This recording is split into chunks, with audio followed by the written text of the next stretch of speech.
Good evening. My name is Grant Hurley. I work as the Canadiana librarian here at the Thomas Fisher Rare Book Library. And I'm incredibly honored to welcome you to the George Cadell Memorial Lecture for the History of the Book. To begin with, I want to express my gratitude to the Huron-Wendat, the Seneca, and the Mississaugas of the Credit for the opportunity to live and work in Takaranto or Chakipêhikêwina, in Ganawage or Ganahega or in Anishinaabe, as Toronto's known. And by extension for the treaties that these nations have extended to us that enable us in this institution to work on these lands. The maintenance of good relations with these nations and with the many Indigenous peoples from across Turtle Island that find belonging in this place is fundamental to our life here and to our ability to gather here tonight. The Cadell Lecture, which also is known as the Griffin Lecture, was the first of the endowed Friends of Fisher lectures. For almost 30 years, George Cadell's support has made it possible to bring many fascinating speakers to us here in Toronto. The inspiration to invite Dr. Wheeler to give the Cadell Lecture came from the collaborative efforts of many individuals. First was the discovery of a set of Cree syllabic type at Massey College in the bibliography room. And there are really wonderful efforts underway to begin to recontextualize that set of type and to reactivate it. And it's being led by Kit McNeil, who's the printer at Massey College, Claire Battishill, and Nissa Skye. When I found out about this set of type, I happened to mention it just kind of in passing to someone who came by the reference desk at the Fisher Library last summer.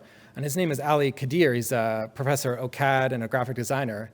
And he said, oh, that's funny. I edited a conversation between Winona Wheeler and the artist Joy Arcan for C Magazine. And so I took a look at that article and suddenly became fascinated by the work of Dr. Wheeler and the way she's explored the origins of the Cree syllabary.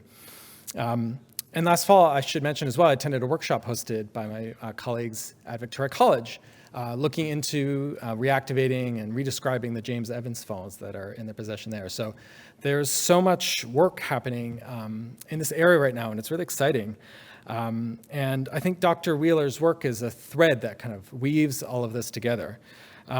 She first published on this topic in the year 2000, and its influence and its implications have really been kind of slowly percolating through the worlds of book history and archival studies. Her work resists and complicates the stories about the beginnings of print and literacy in Canada as primarily Eurocentric in origin. And it's really prompted me personally in my work, for sure, to take a second look at the materials here at the library, to start listening to voices in the text that we have in our collections, and listening to those voices that have previously been silenced.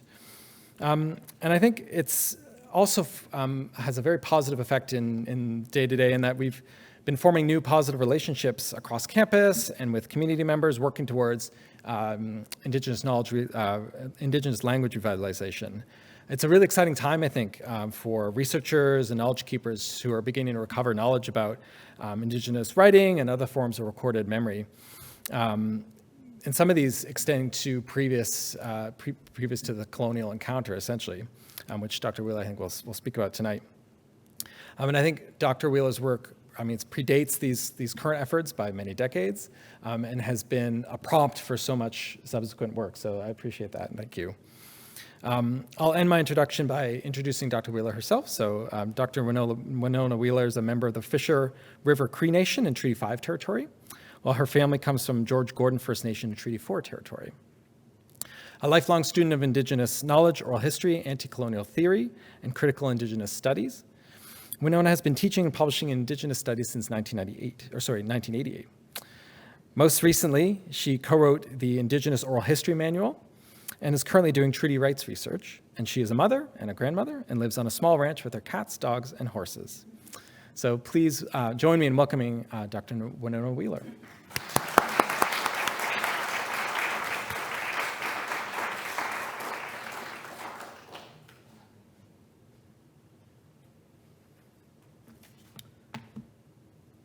I'm scared to spill this on the laptop. I'm gonna put it here. Okay. Now, I didn't hear you too well when you were speaking because you're a really tall person. Can you all hear me back there? Okay.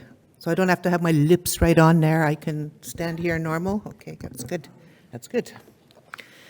So I have my speaking notes because I'm getting old and I can't remember everything. And so where I come from, we have a traditional greeting. It's very basic. It's just danse and hello, and I shake hands with each and every one of you here today. And I bring greetings to the people of this territory and their ancestors, and thank them for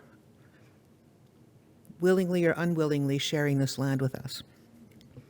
I also want to thank the organizers of this event who brought me together. There's stuff here that I need to deal with here. Larry Alford, the Chief Librarian of U of T Libraries, Laurel McDonald, Director of this fine rare book room, Grant Curley, and David, all of this Department of Rare Books and Special Collections, Fisher Rare Library. I think I was invited to come here because of an article I wrote 25 years ago. And it was called Calling Badger and the Symbols of the Spirit Language, the Cree Origins of the Syllabic System. And it was only 5 pages long. And I've since done a little bit more research on that topic that I'm going to share with you tonight. But it's still a topic in an area that there's so much work that still needs to be done, lots more research that needs to be done. Before I launch into it, though, I want to say a little bit about this beautiful piece of artwork that I chose for this slide. Okay. That's what it looks like. It's a beautiful piece that was done by Joy T. Arkand, who I did that article with for C Magazine. She's a Cree artist from Muskeg Lake Cree Nation in Saskatchewan, Treaty 6 territory. And her practice includes installation and photography and design. It's characterized by visionary and subversive reclamation and indigenization of public spaces through the use of Cree language and syllabics.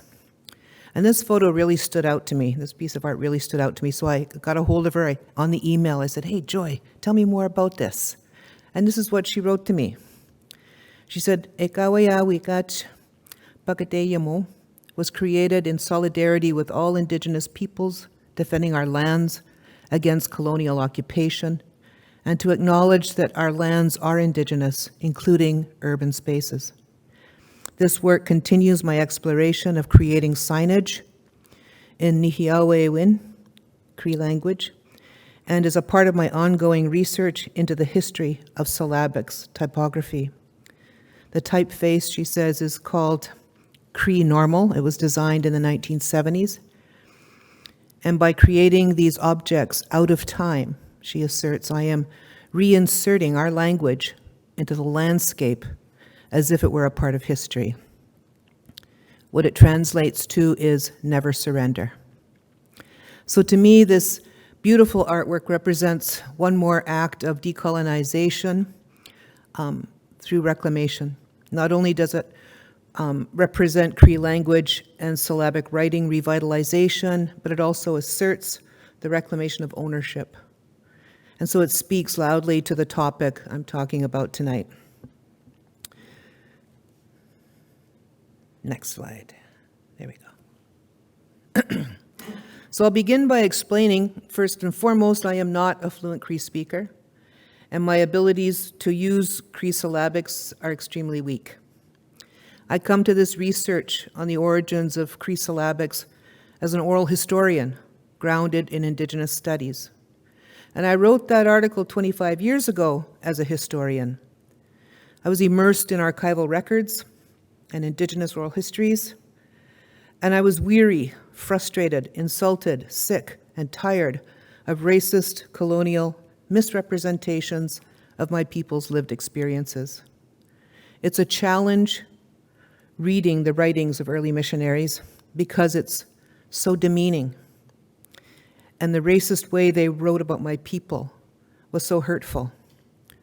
Their paternalism was grounded in their belief that white Christian race was inherently superior and that they therefore had the right to dominate others. And they had the moral Christian obligation to convert and transform us into pauper replicas of themselves. We were treated as children with few redeeming qualities. Such backward savages could not possibly possess scientific and technological knowledge or have the capacity to develop their own writing systems. And these attitudes come through loud and clear in early missionary hagiography, adventure stories, reports, correspondence, the stories of how the Methodist missionary James Evans invented Cree syllabics exemplified these perceptions and beliefs. So as an Indigenous historian, I am constantly confronted by how hagiography becomes history, how colonial myths become historical facts, and that written archival sources are privileged over oral histories. They all serve a political agenda, and in our case, served and still serve to validate and justify the colonial enterprise, resulting in policies bent on Indigenous displacement, marginalization, and assimilation. So I wrote that article 25 years ago because I was mad. That's what motivated me. And I want to take a moment here to share some insights on what many Indigenous historians go through when they do archival research, which might explain why there's so few of us. Leilani Sabzalian, she's an associate professor of Indigenous Studies and Education at the University of Oregon, states it succinctly when she wrote, "This is probably why it's easier for white academics to publish and make tenure writing about colonization. The archives doesn't haunt them. The trauma doesn't live in their bones, and they do not have to put down the books to breathe." I'm sharing all of this context with you because in my discipline, Indigenous Studies, positionality is important. We acknowledge that objectivity is what we strive for, but all historians are human, and we filter and interpret the world through our own lenses, through our own positionalities.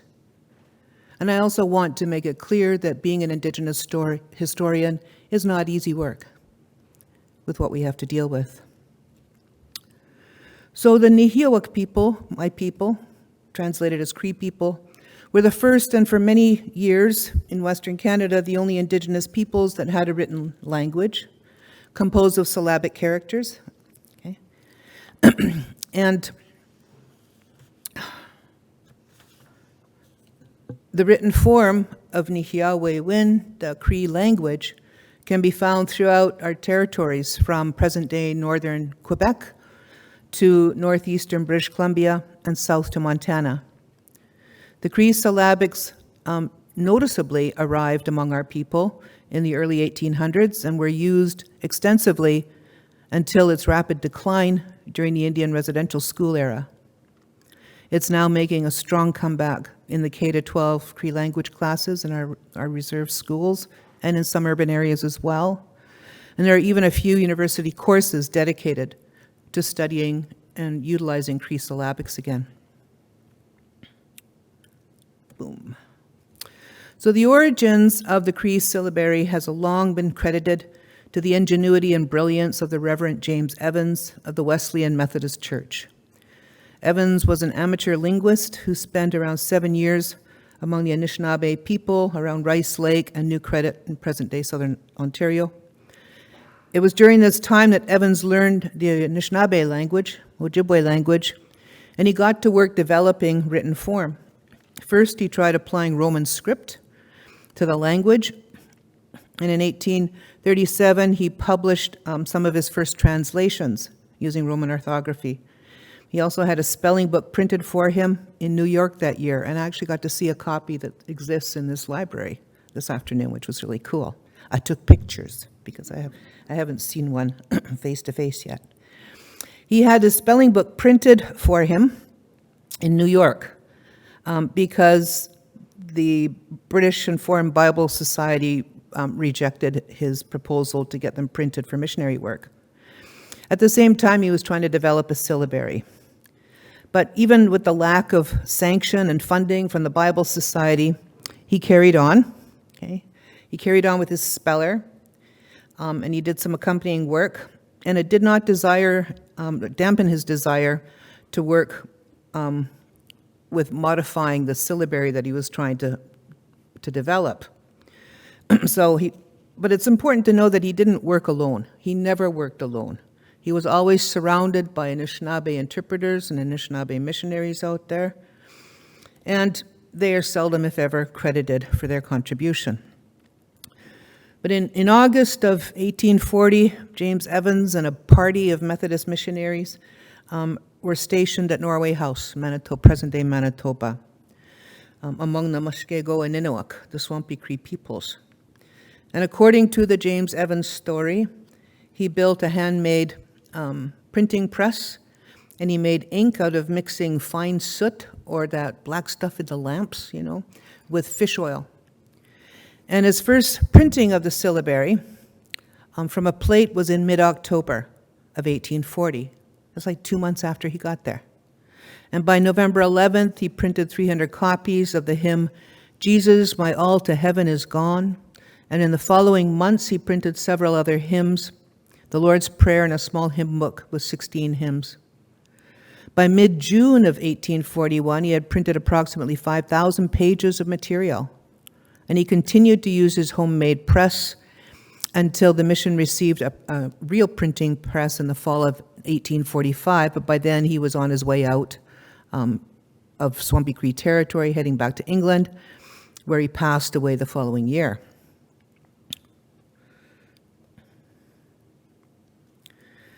So the creation of the Cree syllabary, which was markedly different from his earlier Ojibwe symbols and syllabary, was a remarkable feat for someone who had only been amongst Swampy Cree people a few months. Okay. He had some training, right? He was a student of phonography. He had found out about the Pittman shorthand formula that was going on, that had been developed in 1837.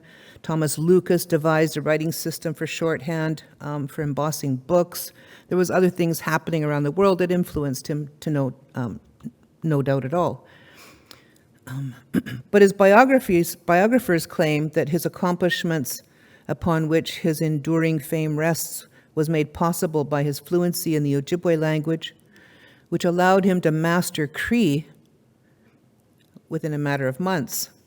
And it was also assisted by the chief factor of the Hudson Bay Company, stationed at Norway House, Donald Ross. Only more recently have historians acknowledged how reliant James Evans was on Indigenous assistance, especially the Ojibwe missionary, Henry Bird Steinhauer, that came out with him, Sophie Mason, who was a Cree mixed blood, wife of missionary William Mason, who also came out with him.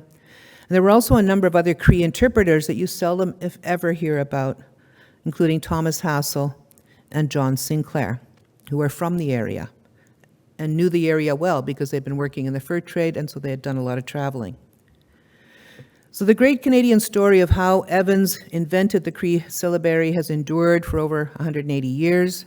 Very few have challenged or questioned the colonialist rendition of the past, and even fewer have asked Cree people directly about the origins of the writing system.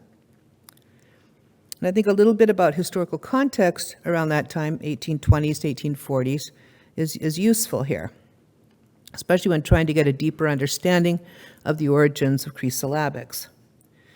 By looking at the historical context, it demonstrates that Indigenous peoples had great respect for the written word. They knew it well. The era leading up to the 1840s in the Hudson Bay Company territories, the Hudson Bay Company complex was powerful, and there were very few Indigenous peoples in present-day Western Canada who were not involved in varying degrees, from either seasonal laborers to fur suppliers and provisioners. And my great-great-grandfather was a seasonal laborer and an interpreter with the Hudson Bay Company in the 1830s and 1840s. His name was Askinotau. His baptized name was Charles Pratt. He was baptized in the early 1820s when the Anglican missionary John West recruited him to attend the first Indian boarding school located in Red River Settlement, which is now Winnipeg.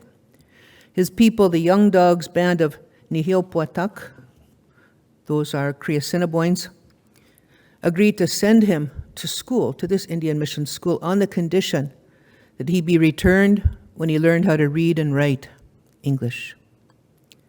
At that time, 1820, the Hudson Bay and Northwest trade competition was ending. In 1821, the Hudson Bay Company had a monopoly over the whole region. And so a lot of the suppliers, especially my people, others who provide buffalo pemmican, kind of lost, their bargaining power, because they used to play off one company against the other to get the best prices. Yeah? So they lost that bargaining power, and so they had to look for another way in.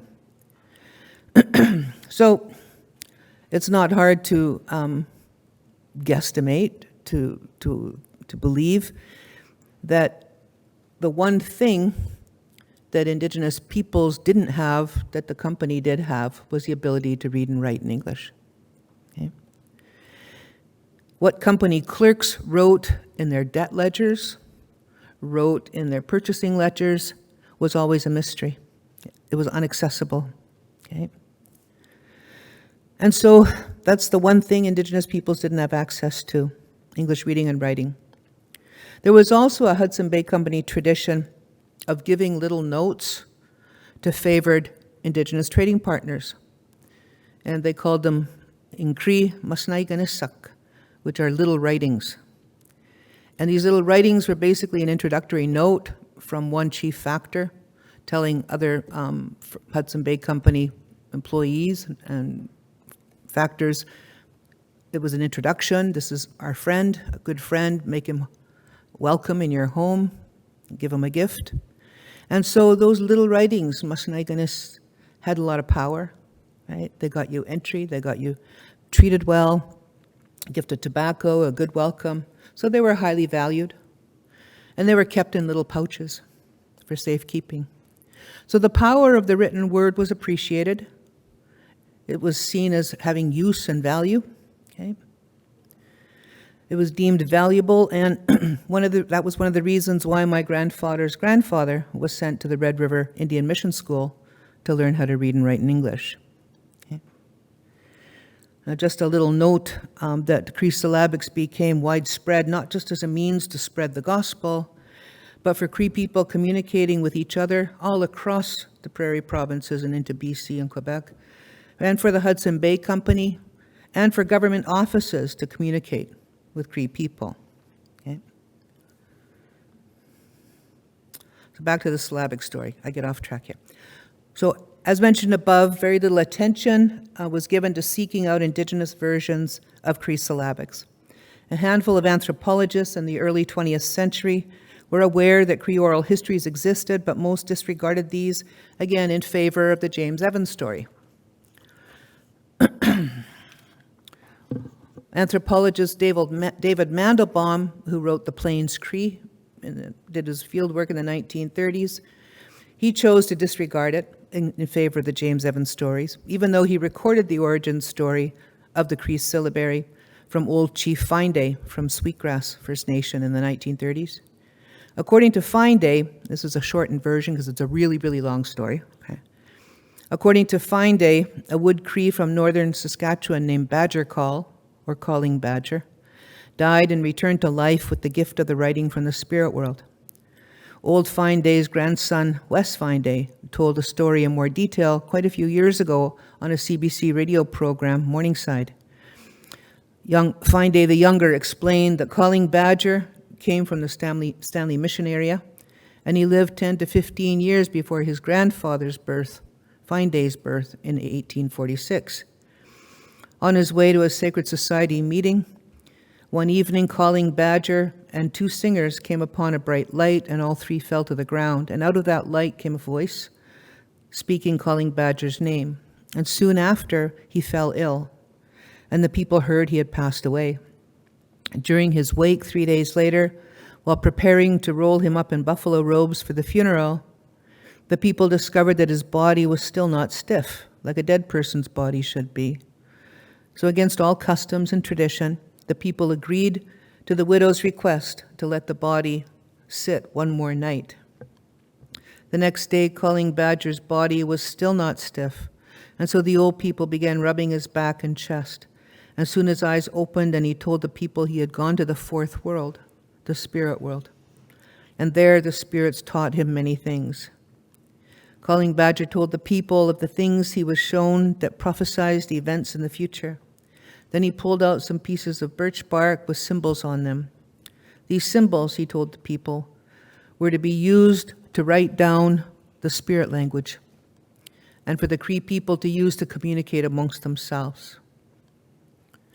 A few decades after David Mandelbaum's visit amongst the Plains Cree in Saskatchewan, anthropologist Vern Dusenberry was doing fieldwork amongst Plains Cree in the Rocky Boy Reservation in Montana. He was told a similar story by Raining Bird in December of 1959. According to Raining Bird, the spirits came to one good man and gave him some songs. When he mastered them, they taught him how to make a type of ink and then showed him how to write on white birch bark. He also received many teachings about the spirits, which are recorded in a birch bark book. When the one good man returned to his people, he taught them how to read and write with these symbols. The Cree were very pleased with their new accomplishment, for by now the white men were in his country, and the Cree knew that the white traders could read and write, so now they felt they too were able to communicate amongst themselves. In all the oral accounts of the origins of the Cree syllabaries, it was told that a missionary who would come and learn the syllables, the Cree language. In the Fine Day account, Calling Badger was told by the spirits that a missionary would change the script and claim that the writing belonged to them. In the Raining Bird story, the birch bark book with the teachings in the Cree syllabary was stolen and taught to the missionaries, who disregarded the spiritual teachings, took the syllabary, changed it up, and claimed that they invented it. What we have are two conflicting accounts of the origins of Cree syllabic systems. One found in Cree oral traditions that has long been disregarded, the other documented in primary sources and touted as the official version. The primary reasons why the Evans version prevails are first because it supports the colonialist discourse that Europeans are superior to nehiyawak. Church historian Bruce Peel feeds into this discourse by ostentatiously proclaiming that Evans used symbols to represent syllables and produced a script so simple that any unlettered Indian could master it within days. That was one of the more gentle things he said. Okay. So anthropologist Vern Dusenberry is one of the few scholars that challenged Evans' version in favor of the Cree versions. So before completely disregarding the Cree account, he implores two factors. You need to consider two factors, he says. In the first place, the writing does not look like anything a white man, and especially an Englishman, would invent. In the second place, an interesting speculation arises concerning the possibility that the Cree might have developed their own written forms, much as Sequoyah did amongst the Cherokee, by what Kroeber calls stimulus diffusion. Once you become aware of something new, then you adopt it within your own cultural context and create your own. So given the circumstances in Cree country in the 1820s and 1840s, long familiarity with the written word, age-old petroglyphs, archetypes, the fact that James Evans was only among Cree speakers a few short months, which is far too brief a period for him to learn the language, right? Dusenberry claims that it does not seem too incredulous to believe that the Cree may have developed a written form of their own language. He said it's quite convincing. There are other not-so-well-known scholars who have also challenged the James Evans narrative. Dr. Barry Fell, an epigraphist, epigraphist, that's what it looks like, epigraphist, studied a dozen different alphabets around the world and claimed that he claimed were in use in Native Americans, around the Americas, right? He said the Cree syllabary is one of them. He claims Then later on in early 1800s, missionaries such as James Evans became aware of some of the Algonquian scripts and then adopted them for teaching the Christian religion. Because of this, he claims, Evans has been wrongly credited with inventing Cree script. What he really did was something much more praiseworthy. He made it the official method of printing the Cree language, including the entire Cree Bible, and thereby he preserved an ancient alphabet. Another fellow by the name of Buff Perry is a multidisciplinary code breaker. In much the same vein, he claims that there's no evidence, even in James Evans' diaries, that he invented Cree syllabics. Perry worked closely with Cree language scholar Dr. Ann Anderson and determined that no world alphabet is more alien in shape and sound to Indigenous script of true Americans than the Roman English. He said, but the Cree syllabics are comparable to other ancient language forms and other world scripts that arise from those places.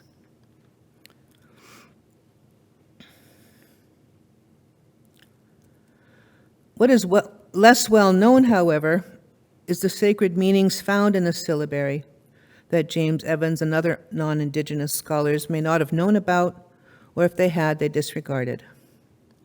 According to Raining Bird, the Montana Cree people called the syllabics four bodies writing, nehiyaw okay. Nehiyaw.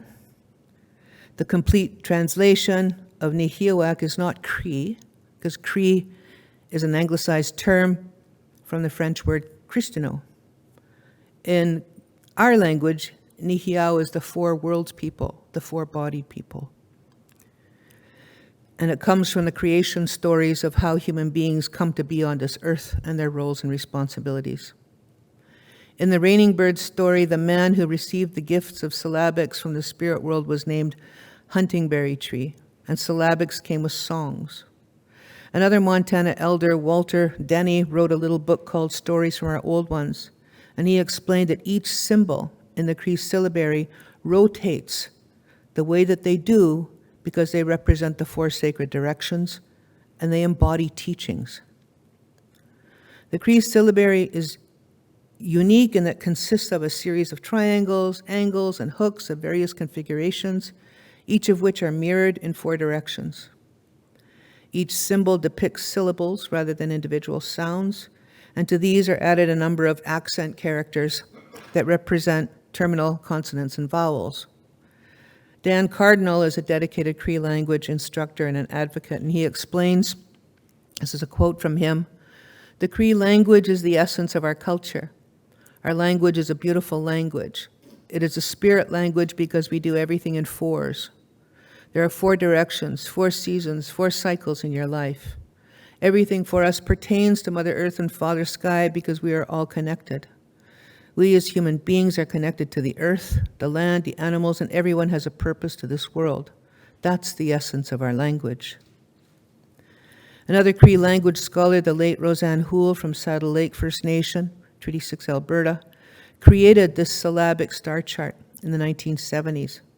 And she did that to help reclaim and strengthen the cultural and linguistic heritage inherent in the language, while ensuring the survival of syllabics. Okay. Her chart is based on our people's understanding of the origins of the Cree syllabic system. So the syllabics and their arrangement in the star chart is a traditional format that incorporates the cultural and philosophical teachings of the language. From those teachings, the term for syllabics comes from the word star, achak, which is the same word used for spirit. Okay. And so the term applied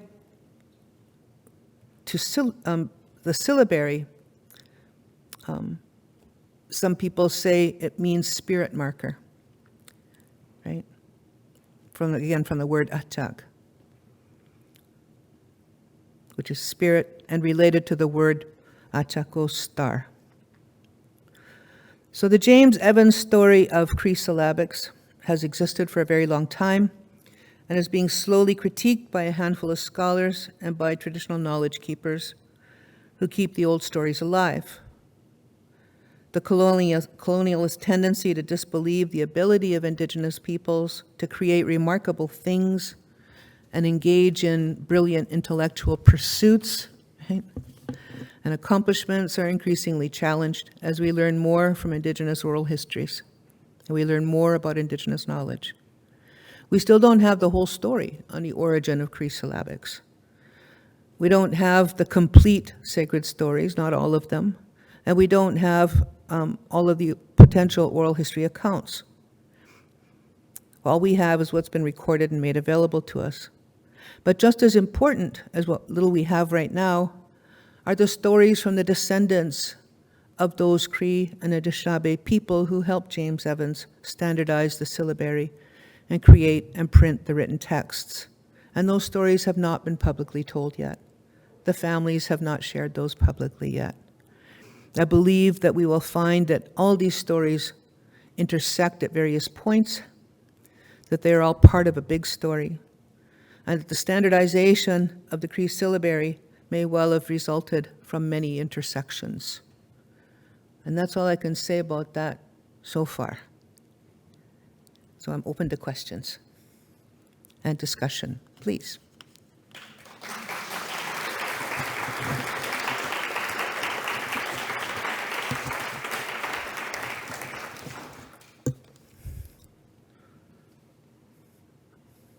Are you moderating or am I moderating? I can moderate. I'll stand here. I can do this. We're just passing the mic. Okay, the mic is here.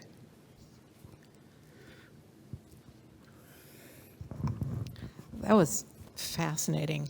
A couple of questions. One, you mentioned Sequoia, and I understand he was active around the early 19th century. Would this have been older than the system he developed?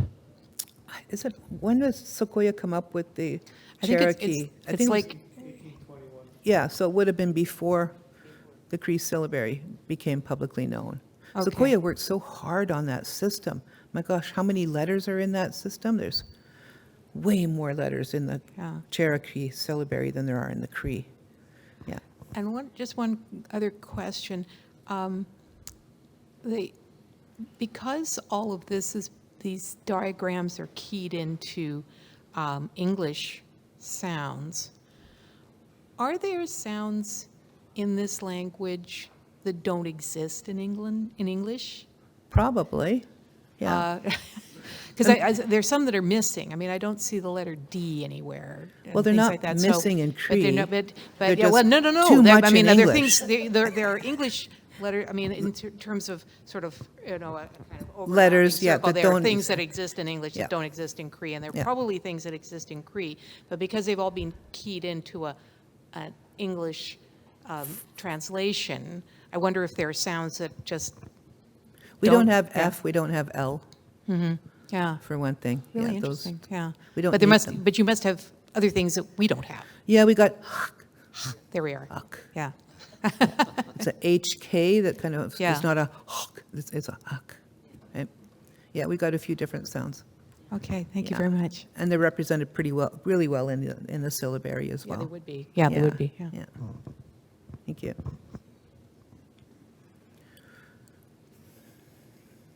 This is a picture of Rosanna Houle, by the way. This was taken in 1972, and she developed this star chart. And it's a really effective teaching system. Yeah. That's Thank you for this. So James Evans comes out of an English culture, and presumably he's looking at the Roman alphabet out of an English culture. But the French, the Québécois, were involved in the fur trade for a very long time. Is there an equivalent or sort of interaction to a sort of a French language? What's interesting is that there were actually written languages, syllabaries, developed in Eastern Canada as well. Not all of them came through like the Western Canadian Hudson Bay Company Cree relationship. There were others. In fact, there was more than a couple. I don't know them all yet.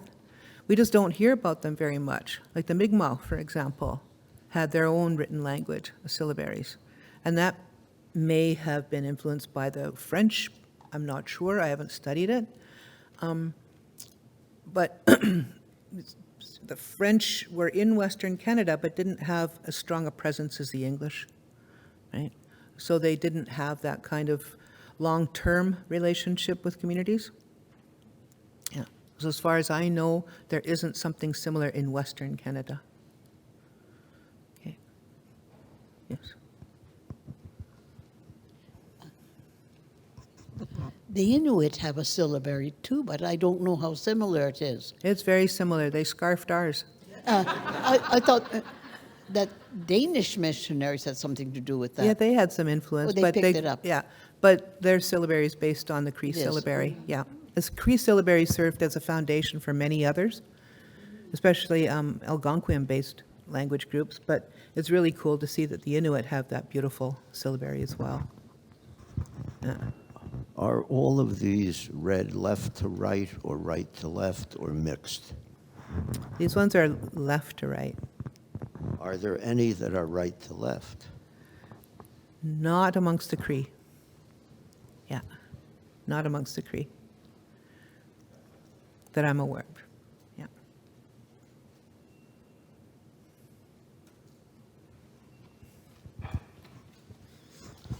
And you had mentioned that there were oral accounts within families dealing with the origins of Evans' work, and families are reluctant to reveal these to others. Can you comment on possible reasons for this, please? I honestly don't know because I haven't talked to them. You know, I have colleagues and friends who have talked to a few of them, but I haven't been able to go hiking out there to go visit. And they're just not at the point where they're willing to share those publicly yet. They keep it within the family right now. I'm hoping that they'll come out and share their stories soon because it'll really help us fill a bunch of gaps. You know, like the ones that helped James Evans, I think they did it all. You know? And if the Calling Badger story is correct, maybe one of them guys is the one that scarfed it from, or the Raining Bird story is correct, maybe they're one of the ones that got, you know, the birch bark from down south. Who knows? We don't know. We do know that they worked very, very hard. Very hard.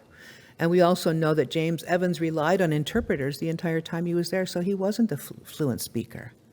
He totally relied on interpreters. Yeah. Hi, thank you so much. Really phenomenal talk. I'm curious, obviously, you are doing so much incredible work and you exist in this network of other scholars doing the same kind of work. What are the universities, the research centers, not just here in Canada or Turtle Island, but around the world, where if we're interested in learning more about Indigenous syllabic systems or the written origin of Indigenous languages that we should be Googling? Where can I learn more?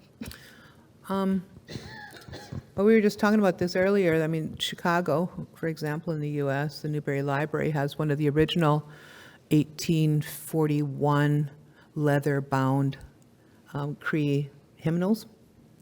You know, so there's little bits of it all over the world, little scattered all over the place, right? The Scotsmen in the Hudson Bay Company Fur Trade, many of them learned Cree language. Many of them learned the syllabaries, the English servants, especially the servants, the servant class, because they had to work with people on a day-to-day. They had to live with people on a day-to-day. So they learned Cree. They learned the syllabary. And they took it back to England and Scotland. So who knows what's over there stashed in some little local library somewhere in the Orkney Islands, right? As far as I know, nobody's done a sweep of the Orkney Island, you know, little museums to see what's stashed in there. I have no doubt there's good stuff in there. I know that in England, in London, the archives has all sorts of material. A lot, yeah.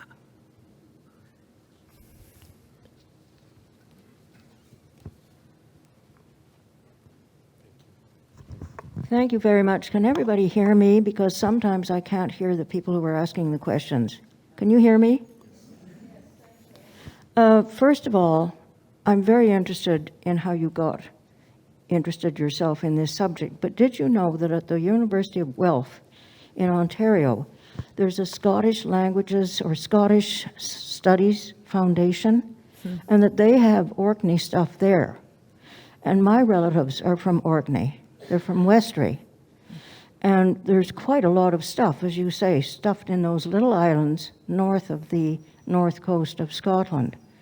And I myself am interested in language, not as profoundly as you, but have you ever been to the University of Guelph, and would you be interested in inquiring? No, I haven't been, but I've got a couple of buddies who work there, so I can Good. chase them up and send them Good, over. it might be worth your while. Thank you. Thank I you. will. Thank you. It's really funny because I've been to Scotland, and I was in Elgin. I spent most of my time in Elgin because they had a community college there, and it's now called University of the Highlands and the Islands. And so, what a beautiful name, hey? So I was there in the early years, and it was really funny because in my family line, we've got Scotsmen. We got Sinclairs, we got McNabbs, we got Andersons. And so when I went to Scotland, and we gave our talks about our relationship, you know, how these genealogies, these relationships, I told them, it was the first time in my life that all the, you know, Sinclairs and the McNabbs and the Andersons and the Kirknesses are white. Because back home, they're all First Nations and Métis, right? And they looked really surprised, right? So, yeah, you had uncles. Are you part of the Sinclair line too? Boy, there was a... I'm fascinated by the way there's so many autochtones, as we call them in French, the indigenous names. Many of them are either French or English or Scottish. There's been so much intermarriage. How else could they have survived? Yeah, How they were- could the settlers have survived without the knowledge that your people helped give them to live through those terrible winters? Just fundamental living, breathing, eating. I don't know how they did it, except for your people. Yeah, they married in. You make relationships, that's how you survive, right? But I mean, our names come from, you know, genealogical lines for sure, intermarriage, but they also come from baptisms.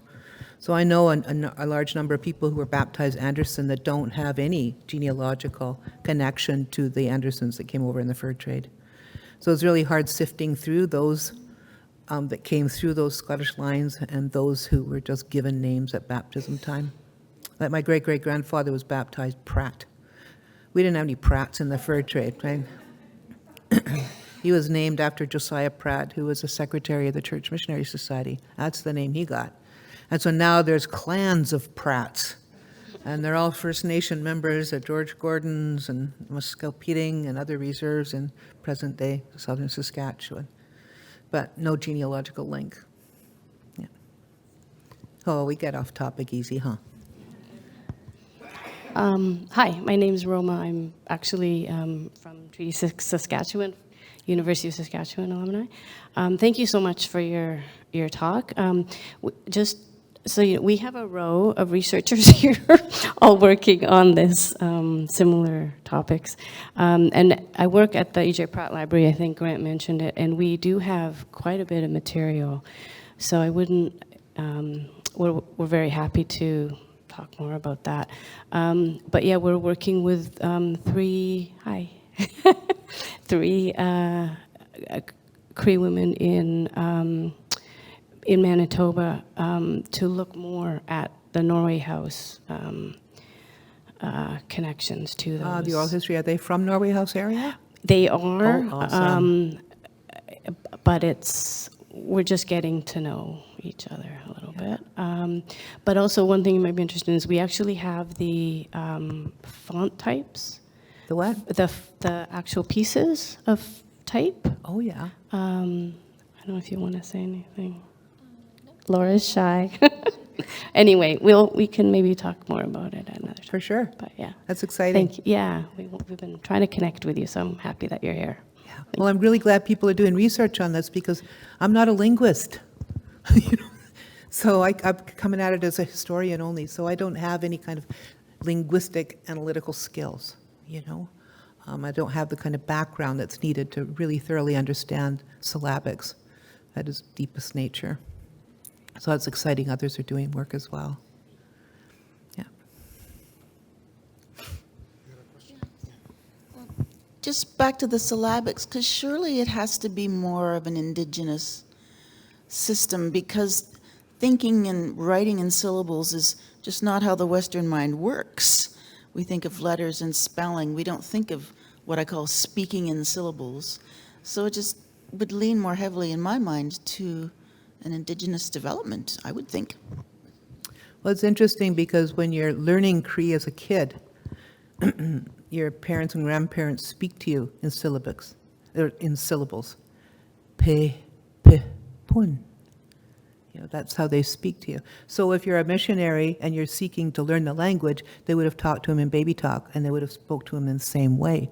So he would have picked that up. Yeah.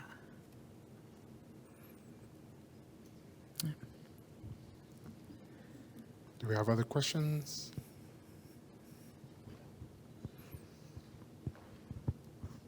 Is this the researcher row?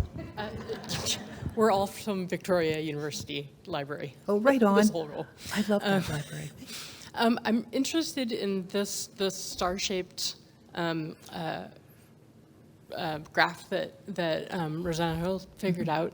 I've only seen the chart that you had on the previous slide. I've never seen this. Very linear chart, right? Yeah, which Something an this Englishman would be very makes much prolific more at making. sense. So Or a Frenchman. is this still how people learn? This is actually one of language? the most efficient ways to learn, because the visuals are so easy, Yeah. right? They're so easy. So, you know, you look around the loop, pe, po, pa. You know, you just go around the loop like that. You don't have to go back and forth like this. It goes round and around. And it's much easier to teach kids, yeah. And the fact that it's got teachings associated with it, like cultural teachings, make it all that much more meaningful, right? So the language isn't taught in isolation from its cultural context. Yeah. So they've been doing this since the 70s. She's the one that came up with this visual, and it's been adopted and used all over the place. Yeah.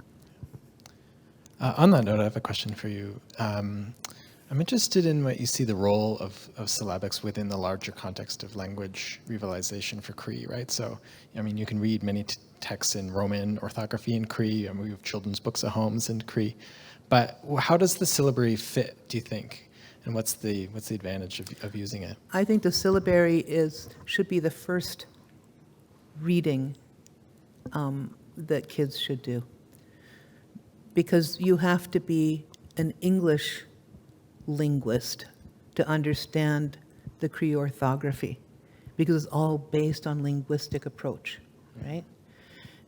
And what's heartbreaking for me is because a lot of Cree instructors were trained by linguists, that's the way they teach Cree. And so I have seen so many situations where fluent Cree speakers fail Cree classes because they don't understand conjugations and verb and the whole language gig, right? I mean, I don't have it. Somebody told me what a dangling participle once was when I was like 45. I went, get out, that is so cool. I had no idea, right? Because I didn't have English in the background either. So it's heartbreaking to me that so many Cree people bomb Cree classes because they're taught from a linguistic place. And so as a non-Cree speaker, right, I have taken 3 university courses, and I aced my way through that, right? If I can't speak fluent Cree, it didn't do anything but teach me how to conjugate, you know, et cetera, et cetera. And so I've been trying to explain to Cree teachers who were born with the language, who were raised in the language, who take it for granted, how were you taught? You know, you weren't 1 year old and somebody pulls a little chart in front of you and says, "Tansei," you know, and that's not how you were taught. You need to teach how you were taught as babies. And babies are taught in syllables. Pa, pe, po. Right? And so syllabics lends itself to much easier learning. And once people learn syllabics, their learning of the Cree language goes by so much quicker. So I'm a real proponent of the use of syllabics. And I really believe, and I'm hoping that one of our Cree language instructors will create a course that's grounded in the syllabics. And it's an oracy-based course. Give it a shot and see what happens in 3 months of that, right? Yeah. Thank you. One more question.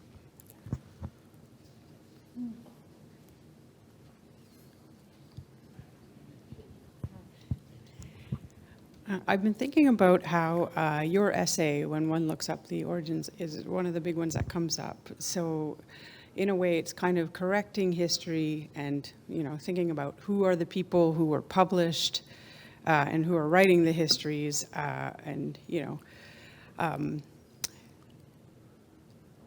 do you ever picture a way that there could be a corrective mechanism? Do you still encounter people even in your field that this is new to them? I'm almost like, as a librarian, I fantasize about like having a pop-up, really like prominent, see this other record if somebody's going to, a history of James Evans that is from a certain time, want them to know the new information and maybe the more complete story, corrections, whatever you want to call it, based on your perspective. Can you comment on that? Can you think of ways? Yeah. Well, there's a big movement now, especially in response to the 94 calls of the Truth and Reconciliation Commission to decolonize the archives. Yes, the archives is full of nasty, colonialist, racist stuff, right? So contextualize it. Explain it. Put it in its context. Educate people. How can we learn from it? How do you critically engage it? And are there other perspectives that you should actually juxtapose or consider when you're using these kind of sources? It's interesting because historians are trained in critical source analysis, but historians compare like things to each other. So there really isn't a whole lot of critical engagement because all of the things that they're comparing are the same. One missionary's report to another missionary's report to an Indian agent's report, they all have the same attitude, right? So promote, I don't know what you would call it, interstitial engagement, where you compare unlike things that talk about the same thing, right? Like what we're trying to do here with the archives and the oral history. See, are there alternative stories? Are there alternative understandings? And encourage people to look for those. I do that with my students when they do research. They just want to read the secondary literature, like give me an article, right? No, you have to go to the archives. And they go to the archives and some of them come out of there traumatized. First they're overwhelmed, and second of all, they can't believe the attitudes that they're reading in those archival sources. Okay, so let's engage that. Where did that attitude come from? We have to deconstruct it, right, to find the value in those heavily racist, colonialist documents. And then what other alternative sources are there that we can compare it to, right? So it's a lot of work. When you do Indigenous history, especially from an Indigenous Studies place, which is where I come from, it's transdisciplinary,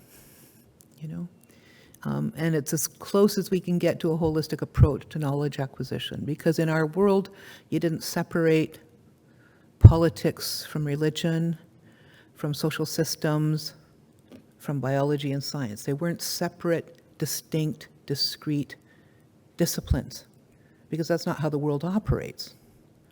The real world is a holistic, right, interchanged, interrelated organism.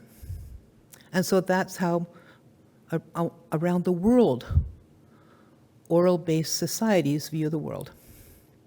And that's how we used to view the world too. So bringing that back, bringing that into the academy is a huge challenge.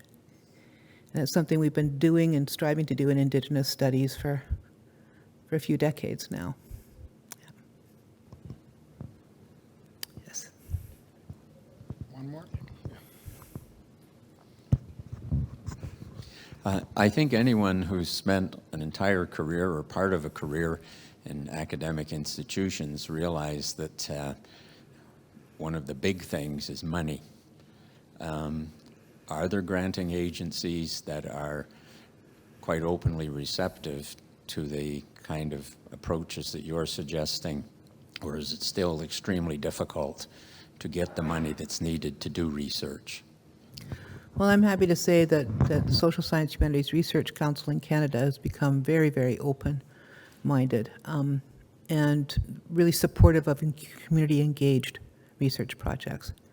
And they'll fund community-engaged research projects in a way they didn't 20 years ago. It was interesting because it was 20 years ago. Yeah, about 20 years ago, maybe 25 years ago. I was working at First Nations University of Canada. It used to be Saskatchewan Indian Federated College.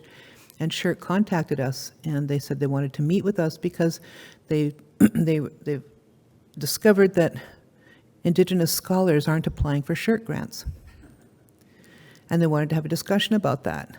And so we said, okay. And so they flew us to Ottawa, and we met with them, and they asked, why aren't Indigenous scholars applying for SHRC grants? Because the topics that you will fund are irrelevant to us. The kind of knowledge that we need to research falls outside your mandate, your interests, your purview, right? For example, they didn't support community-engaged research way back then. Didn't really support other ways of knowing unless you were an anthropologist coming to study, right? And so we actually did a big report and said, this is why I'm not going to apply for your grant. It's too restrictive. The kind of stuff I need to do, I'm going to have to find other monies for it. And then since then, they've been shifting and changing, and now they've got a really, really strong support for community engaged and collaborative research projects with Indigenous communities. It is good news. It took a long time. Yeah, it did. All right, well, thank you so much. This is an outstanding talk, and thank you to everyone who came out tonight. Can we have another big round of applause for Dr. Wheeler? Thank you.